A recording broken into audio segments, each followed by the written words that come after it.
The Fujifilm X-E1. I've used this camera for quite a while now, and I'm here to share to you my experience with this camera. So the first impression when I saw this camera, the thing that bothered me the most was the grip. I mean, how do I get my hand around the grip of this camera? It's so small, and I had issues about that. It took me time to really have a good grip on this camera. The front of the camera is pretty clean.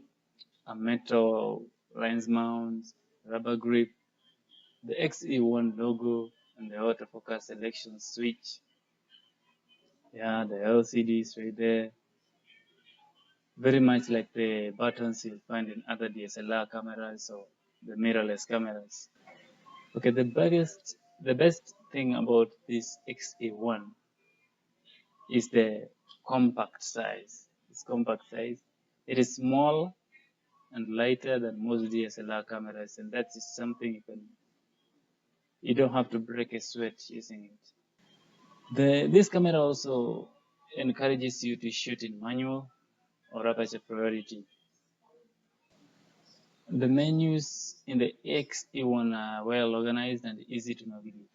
There are 5 sections of shooting parameters and 3 general camera setup sections. Because the interface is so intuitive, there isn't a whole lot of customized, but that's okay. There is one programmable function button that sits right to the shutter button that can be set to change a number of different parameters, though I'd imagine most shooters will set it to change ISO. So holding that button down will bring you straight to the menu item to set the button controls.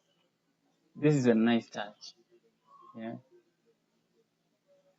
So the menu button gives you the ISO and many more. You can change the image size, image quality, dynamic range, film simulations. There are many things that you can do, even self timers. The autofocus speed of this camera is fairly decent in good light, though Fujis are known for poor lighting, so they don't allow really enough light in. So though it's not going to break any records, especially if you're using a 35 millimeter. In dim light, the AF can range from acceptable downright awful with lots of contrast and the fast lens. The AF is okay. But if you're using a zoom lens, then you need to have to use external lights, which these ones can be done. You can mount your external lights the way I did here. There is always a little lag. This is not generally a big deal, but a lag on the shuttering.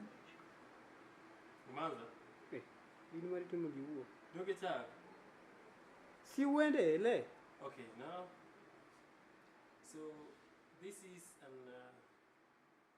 Fujifilm